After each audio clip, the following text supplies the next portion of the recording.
안녕하세요. 저는 최근에 임신을 해서 회사에 휴직계를 내고 지금 한창 입덧과의 전쟁을 치르고 있는 예비 엄마입니다.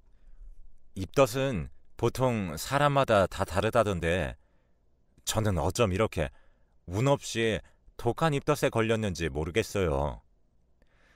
안정기로 접어든 지금도 입덧이 전혀 나아지지 않아서 친정 엄마조차 난 안 그랬는데 넌 어쩜 그러니? 하시면서 안타까워하시고 남편도 회사에 반차를 내고 집에 와서 저를 살펴준 적도 여러 번 있습니다. 그래도 지독한 입덧 기간을 견딘 건 주위의 도움이 많아서죠. 특히나 도움이 되었던 건 친구들인데요. 대학 동기들이나 고등학교 시절 친구들이 찾아와서 위로도 해주고 또 먼저 결혼해서 엄마가 된 친구들은 자기들의 경험을 살려서 음식도 해주고 그랬어요. 그리고 또 한 사람, 저에게 응원이 되어주고 있는 분이 한 명 있습니다. 제가 언니, 언니 하면서 친언니처럼 따르고 있는 사람인데 벌써부터 아기 화장품에 산모 화장품, 튼살 크림 등을 한 알음씩 사다 안겨주고 제가 먹고 싶다는 건 다 해다가 줍니다. 언니 음식 솜씨가 기가 막히거든요. 입덧을 시작하자마자 얼마나 생각났는지 모릅니다. 생각난다고 하니까 다음날 바로 만들어서 가져다 주었고요. 저를 너무나도 사랑해주는 이 언니는 바로 제 전 새언니입니다. 네, 바로 제 친오빠의 전 아내 되는 사람이죠. 친구들한테도 아, 내 전 새언니야 라고 하면 다들 토끼 눈을 뜨면서 뭐라고? 내가 잘못 들은 거 아니지? 하며 되묻고는 세상에 할리우드다. 아이고 두야 하면서 감탄을 합니다.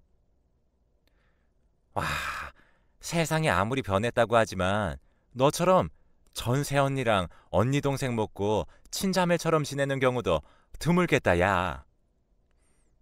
하긴 저도 따지고 생각해보면 참 신기한 관계예요. 심지어 언니는 저희 엄마하고도 아직도 친하게 지내니까요. 다만 호칭이 어머님에서 이모로 바뀌었을 뿐이죠. 언니가 이혼한 후에 엄마가 이제 어머님 아니니까 어머님이라고 안 해도 돼 라고 하셨는데 언니가 그럼 이모라고 부르죠 뭐 하고 시원시원하게 호칭을 바꿔버렸습니다. 저희 아빠한테도 아직도 아버지 그렇게 부르고요.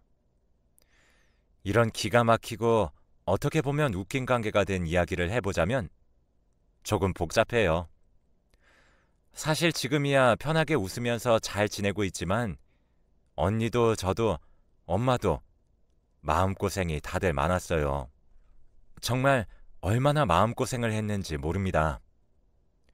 그 일을 겪으면서 세상에 정말 짐승만도 못한 인간들이 많구나 하고 느낀 적도 한두 번이 아니었고요.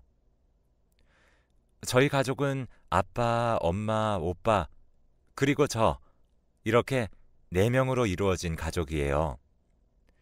다른 가족들과 다를 것 없는 평범한 가족이었고 부모님은 부유한 분들은 아니지만 맞벌이를 하시면서 열심히 저희를 키우셨어요. 아빠도 엄마도 저와 오빠를 충분히 사랑해 주셨고 표현도 많이 하셨습니다. 이런 이야기를 하는 이유는 저희 부모님께서는 아직도 죄책감을 갖고 계시기 때문이죠. 제가 볼 때는 전혀 두 분의 잘못이 아닌데도 말이죠. 오빠는 원래 평범하게 학교 생활을 잘하는 학생이었어요. 모범생이나 전교 1등 뭐 그런 건 아니지만 공부도 그런대로 잘하고 문제 일으킨 적도 없는 평범하디 평범한 학생이었죠. 그런 오빠가 엇나가기 시작한 건 고등학교 2학년 올라간 직후부터예요.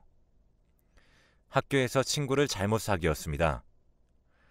정확히 말하면 오빠하고 아주 친하게 지내던 친구가 있었는데 그 친구가 질 나쁜 친구들과 어울리기 시작하면서 오빠를 끌고 들어간 거죠.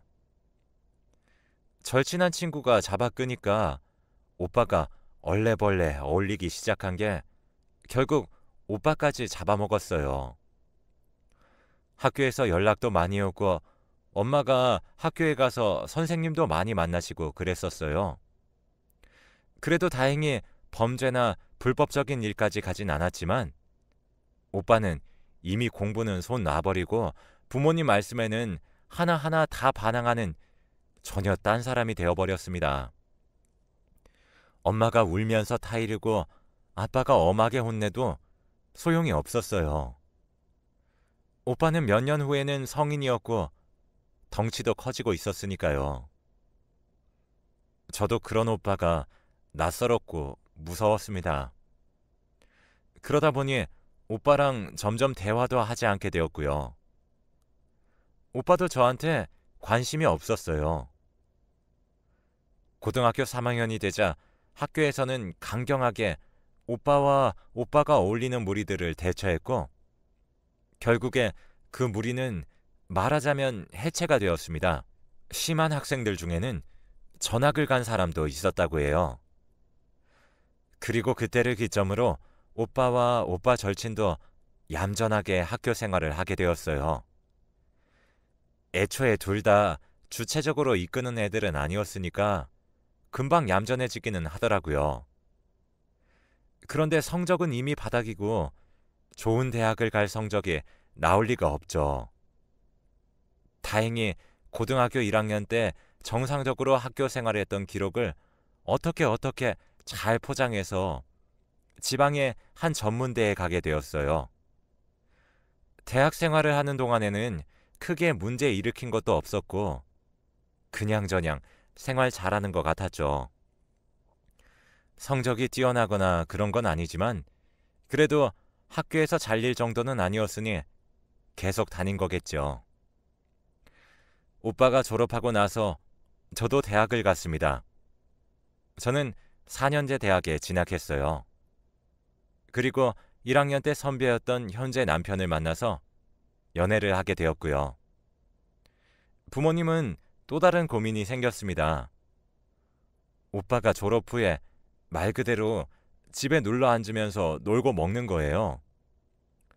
오빠는 시력이 아주 나빠서 군대도 가지 못했습니다.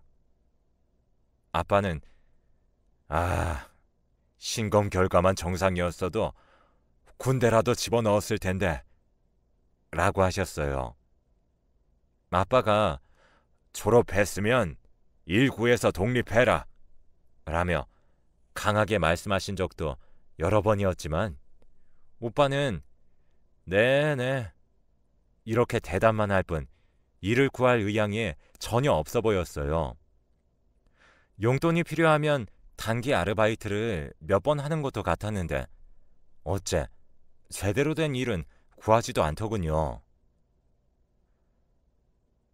너 여기라도 취직해서 일해라. 아빠가 아는 최후 통첩이고 여기서 일 안 할 거면 집에서 나가라.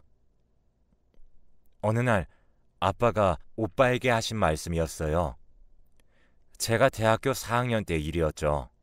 아빠는 아빠 대학 선배를 통해 어찌저찌 일자리를 구해오셔서 오빠에게 당장 내일부터 옷 차려입고 출근하라고 하셨어요. 어떻게 보면 아빠의 인맥발로 들어가게 된 회사지만 그렇게 해서라도 아들을 백수로 내버려 두기 싫으셨던 아빠 마음도 충분히 이해가 갔어요. 네가 안 구하니 내가 구해왔다. 이러면서 일하라고 강하게 말씀하시는 아빠 때문에 오빠는 결국 아빠 선배 되시는 그분의 사업체에서 일을 하게 되었습니다. 아빠의 눈치가 보여서 그런가 의외로 얌전히 출근도 잘하고 한번 일을 시작하니까 착실하게 잘 다니기 시작하더라고요. 저렇게 일하다 보면 언젠가 꼭 더 성실하게 일해서 사람답게 잘 살 거야. 엄마는 오빠를 믿어. 그래도 학창 시절을 그렇게 놀았는데? 그래도 엄마한테는 자식이잖아. 엄마는 내 자식이 애초부터 천성이 나쁜 애라고 믿지 않아. 엄마의 말이 그렇게 시원치는 않았지만 저도 당시 졸업을 앞두고 취업 준비로 바빴고 엄마의 희망적인 마음을 깨고 싶지 않아서 오빠 얘기는 거기서 멈추었습니다. 당시 오빠랑은 거의 남이다시피 얘기를 하지 않고 서먹함의 끝을 달리는 사이기도 했고요. 그래, 일하다 보면 성실하게 사람 되겠지 하면서 그냥 넘어갔었어요. 저는 대학교를 졸업하고 나서 한 기업에 취직했습니다. 남편은 졸업 후에 현역으로 입대해서 복무를 시작했고요.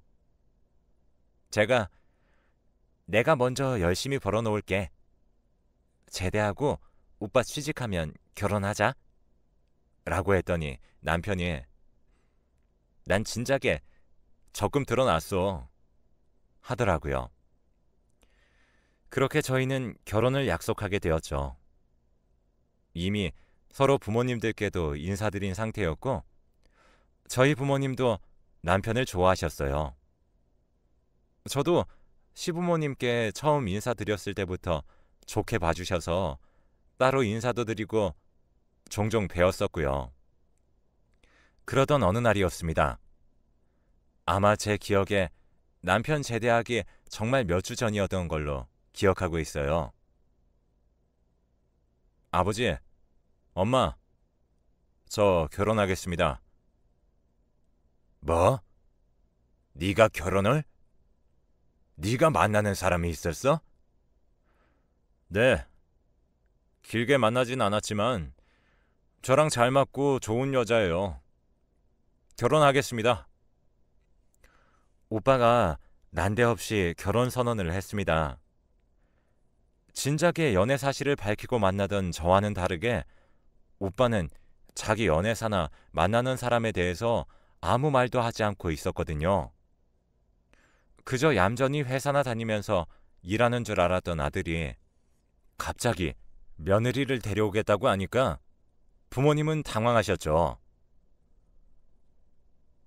아니, 나는 물론 결혼이 나쁜 건 아니지만 당연히 시영이가 먼저 갈 줄 알았는데.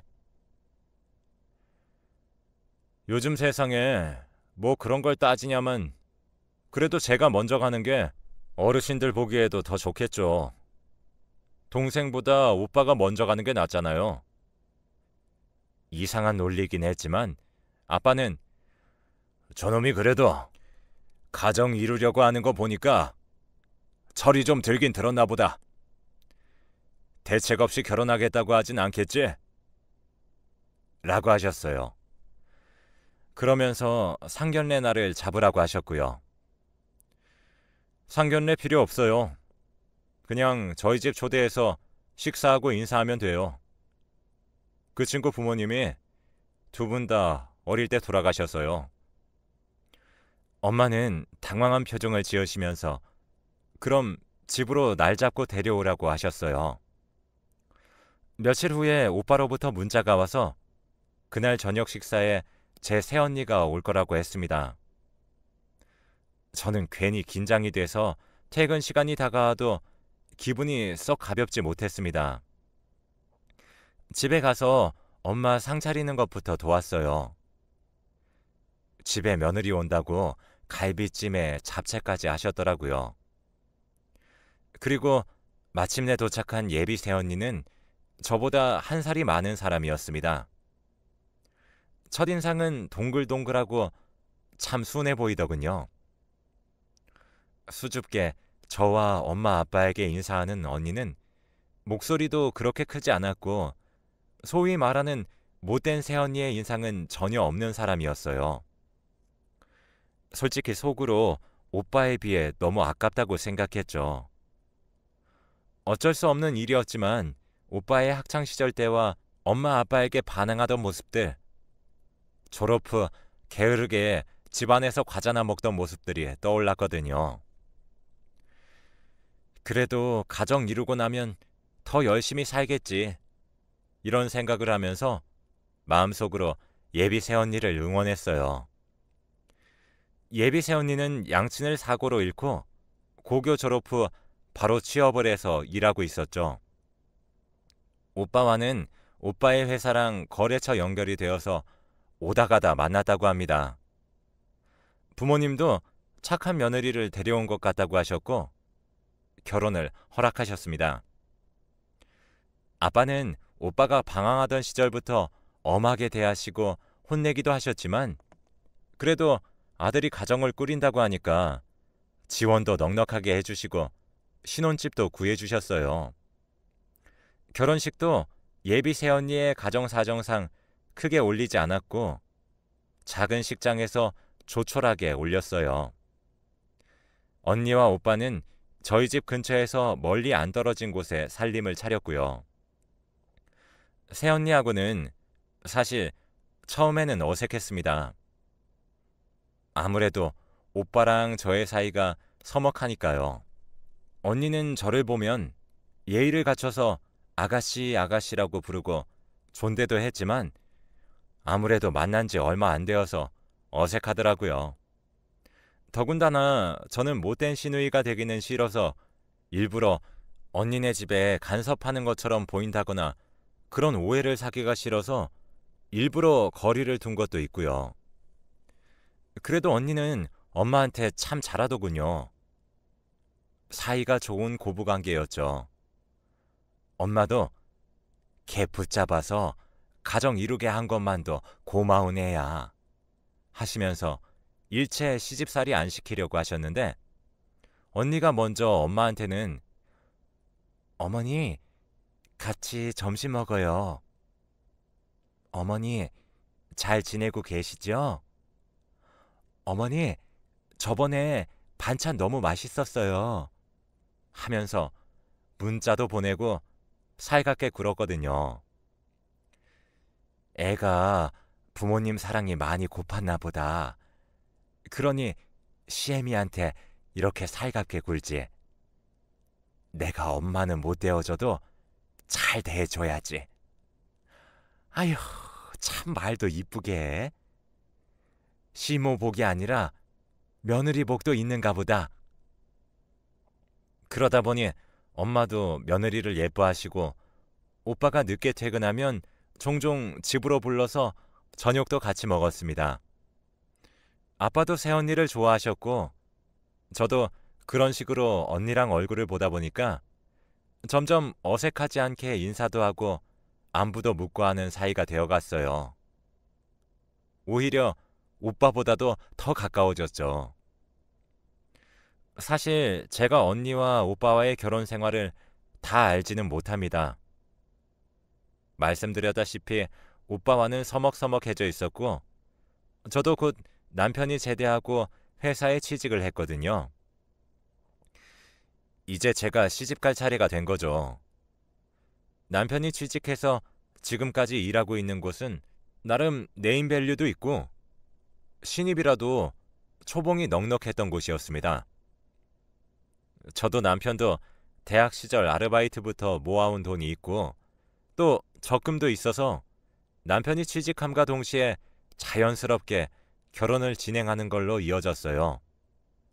그 과정에서 간간히 언니가 이런저런 정보도 알려주고 자잘한 선물도 줘서 언니랑은 더 가까워졌네요. 물론 오빠랑은 그대로였고요. 언니는 오빠랑 잘 지내요? 나랑 엄마한테만 너무 자주 연락하는 것 같아. 네, 뭐 잘 지내요. 오빠가 워낙 일을 열심히 해서요. 저도 회사 일해서 알잖아요. 얘기 들어보면 잘 지내는 것 같았고 언니랑은 가까워졌어도 오빠는 관심이 없어서인지 더 깊게 물어보고 그럴 생각은 들지 않았습니다. 아무튼 그렇게 저도 결혼 준비 잘 마치고 결혼했고 집에서 독립해서 남편이랑 같이 살게 되었어요. 결혼하고 나서도 저는 더 열심히 일을 했고 나름대로 신혼부부라고 평일에는 일하고 주말에는 남편이랑 놀고 하느라 집에는 신경을 통 쓰지 못했어요. 부모님께도 간간히 안부 전화나 문자만 드리고 예전처럼 많이 얼굴 뵙지도 못했고 언니랑은 더더욱 보지 못했죠. 그래도 가끔씩 잘 지내냐고 문자는 하고 형식적으로라도 밥 한번 먹자 이런 얘기도 나왔어요. 그러던 어느 날이었습니다. 제가 첫 결혼 기념일을 한 달도 채 남겨두지 않은 시점이어서 그날 뭐 할까 이렇게 행복한 고민을 하면서 지내던 때였어요. 회사에서 일을 하고 있었는데 갑자기 전화가 오더라고요. 여보세요? 네, 혹시 김명숙 씨 보호자 되시나요? 네, 저희 엄마신데요. 지금 김명숙 씨가 교통사고를 당하셔서 응급실 이송되고 계세요. 저희가 병원 알려드릴 테니까 그쪽으로 오실 수 있으세요? 정말 그 말을 듣고 정신줄을 어떻게 잡았는지 모르겠어요. 넋놓고 있는 저를 회사 선배 언니가 잡아 흔들면서 정신 차리고 얼른 가보라고 가방을 챙겨주었고 저는 혼이 나가서 가방을 챙겨 회사를 빠져나가 택시를 금방 잡고 병원으로 출발했습니다. 택시 안에서 남편에게 전화해 상황을 얘기하면서 울음을 터뜨렸죠. 남편은 저를 달래면서 자기도 금방 가겠다고 걱정 말라고 해주고 제 모습을 보신 택시기사님도 아유 어쩌나 이봐요 아가씨 울지 마요. 내가 금방 갈 테니까 정신 단단히 차려야지 하시며 속도를 높여주셨어요. 응급실에 도착하니까 난리통이었습니다. 알고 봤더니 그 대낮에 졸음운전자가 사고를 내서 몇 중 추돌 사고가 나서 환자가 한꺼번에 많이 발생한 모양이었어요. 여기저기 우는 보호자들과 환자들이 있었고 저는 엄마를 찾기 시작했습니다. 피가 모자라요. 수혈이 필요한데 혹시 혈액형이 어떻게 되세요? 간신히 찾은 엄마는 피가 필요했습니다. 그러나 저는 엄마에게 피를 줄 수 없었습니다. 엄마는 O형이었고 저는 아빠를 닮아서 A형이었거든요. 오빠도 저와 같았고요. 엉엉 울면서 어떻게 해야 할지 생각하다가 남편에게 전화를 걸었어요. 하지만 남편도 맞지 않더군요. 그러다가 생각난 사람이 바로 새언니였습니다. 언니에게 전화를 걸었더니 한참 후에 받더라고요.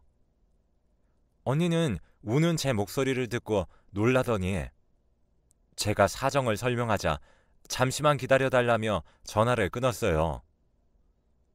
조금 뒤에 언니에게 문자가 왔더군요. 내가 O형이에요. 아가씨, 내가 금방 갈게요. 걱정 말고 울지 말고 기다리고 있어요. 라고 말이죠. 정말 그 기다리는 시간이 2000년 같이 흘러가고 30분이 거의 다 되어서 언니가 도착했어요. 그런데 저는 깜짝 놀랐습니다. 언니가 경찰관의 손에 한쪽 팔이 잡혀서 들어왔거든요. 언니 옷차림도 온통 검은 옷에 검은 모자까지 쓰고 있었고요. 평소의 언니의 모습과는 전혀 달랐습니다. 언니, 이게 어떻게 된 거예요? 아가씨, 설명은 나중에요. 어머님 어디 계세요? 일단 엄마가 우선이었기 때문에 언니는 의사를 따라갔고 그렇게 급하게 언니의 피를 뽑아서 엄마는 수술방에 들어가셨어요. 남편과 아빠가 도착했을 때 엄마는 수술방을 나오셨고 무사히 수술이 끝났다는 소식을 듣자 저도 언니도 모두 안도하며 눈물을 펑펑 쏟았습니다. 아빠는 저와 언니를 감싸 안아주시며 수고 많았다. 그리고 우리 새아가, 우리 은지, 너무 고맙다. 이 은혜 어떻게 갚아야 할지 모르겠어. 라고 하셨어요. 그런데 그 말을 들은 언니가 갑자기 펑펑 울기 시작하더라고요. 아니에요, 아버님. 제가 더 죄송해요. 그리고 그때 경찰이 다가왔습니다. 언니는 아직 침대 위에 누워 있었고요. 여기서 조사를 진행할 수 있는 건 진행할게요. 무슨 조사요? 우리 며느리가 뭘 잘못했습니까? 네. 지금 명예훼손으로 고소를 당하셔서. 언니가요? 언니가 왜요? 경찰은 난감한 표정을 지으면서 언니를 바라보더군요. 이걸 말해도 되나 싶은 얼굴이었죠. 언니는 눈물을 흘리다가 제가 말할게요. 선생님, 잠시 나가 계셔 주실 수 있으세요? 라고 물었고 경찰은 알겠다고 하면서 잠시 나갔어요. 아버님, 죄송해요. 뭐가 죄송하니, 은지야? 뭐가 죄송해? 사실 제가 오빠 뒤를 밟았어요. 오빠 몰래요. 스토킹처럼요. 뭐? 재영이 뒤를 밟아? 그런데 왜 네가 고소를 당해? 오빠가 바람을 피웠어요.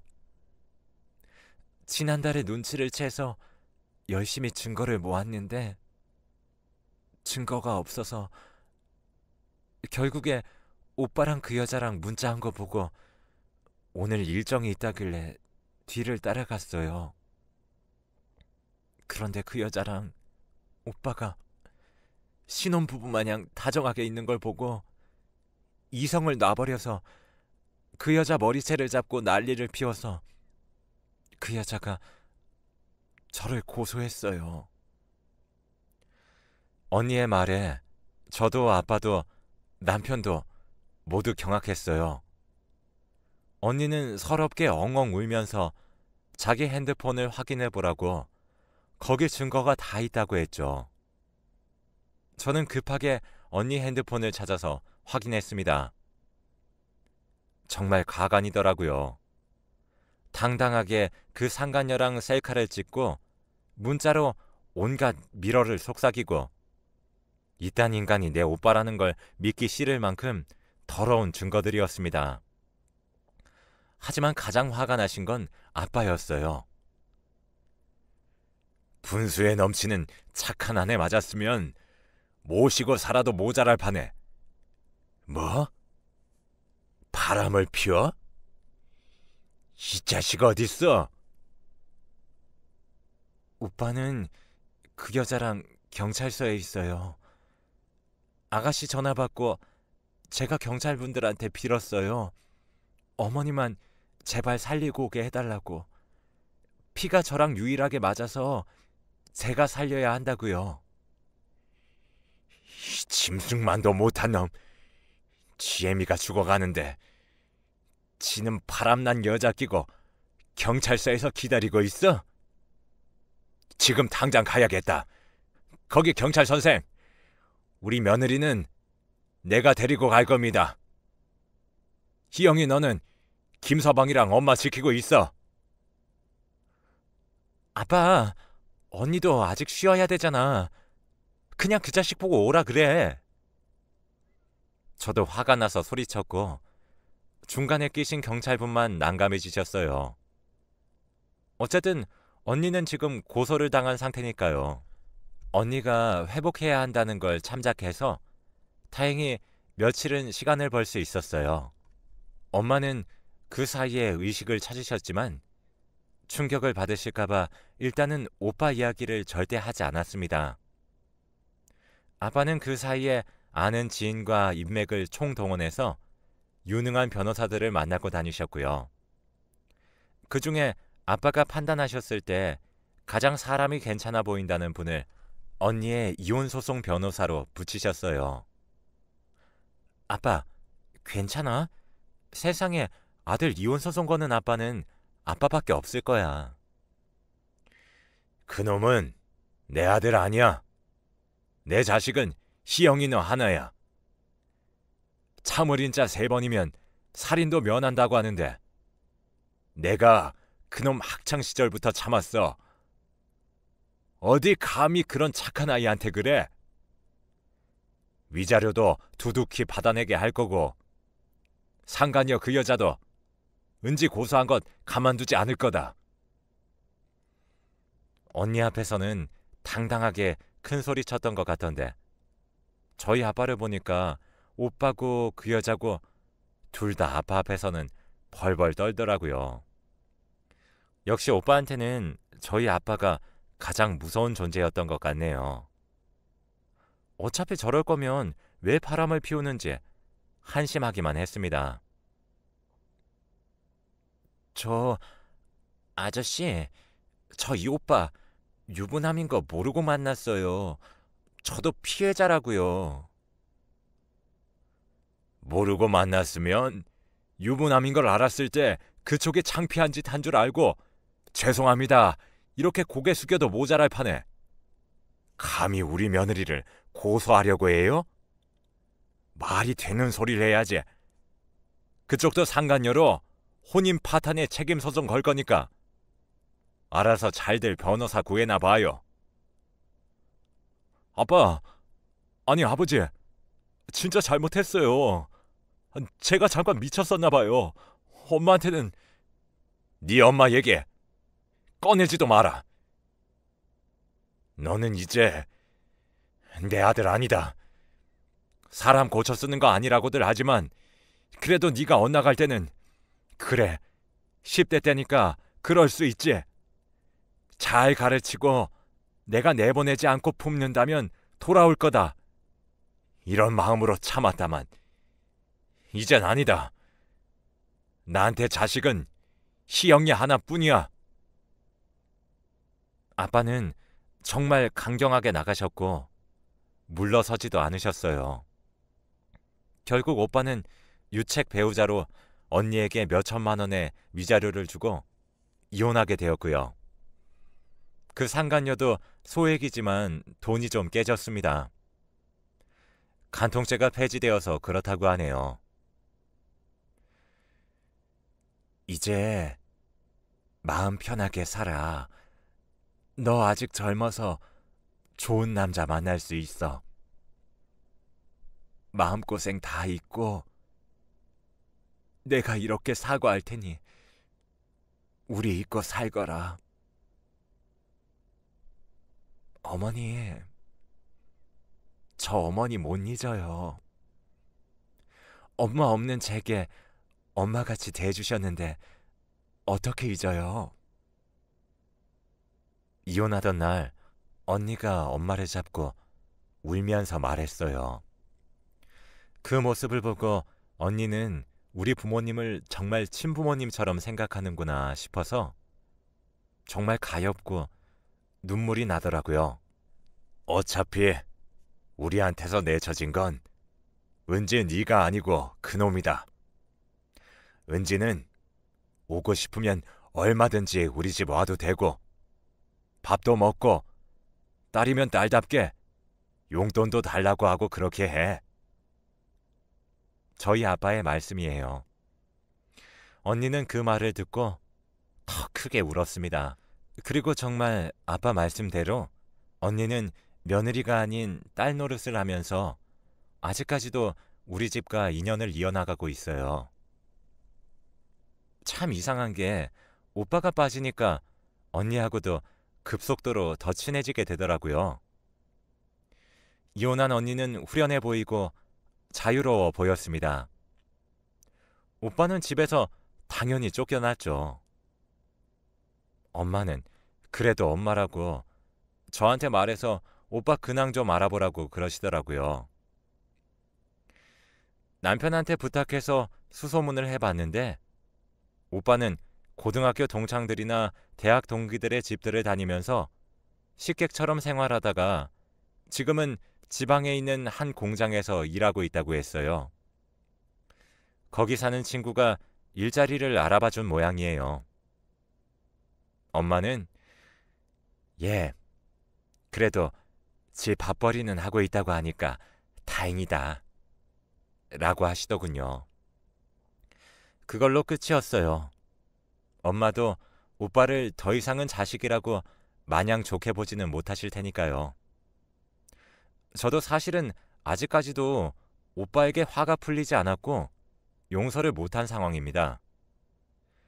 언니가 살아온 세월을 생각하면 더 그래요. 부모도 없이 혼자 열심히 살았는데 언니에게 또 한 번 상처를 준 거니까요. 그래도 지금은 언니가 우리 가족과 잘 어울리고 행복하게 잘 살고 있으니까 다행이란 생각이 드네요. 태어날 제 아이에게도 멋진 이모가 되어줄 것 같고요. 앞으로 행복하게 열심히 살겠습니다. 사연 들으시는 분들도 행복하시고요. 지금까지 들어주셔서 감사합니다.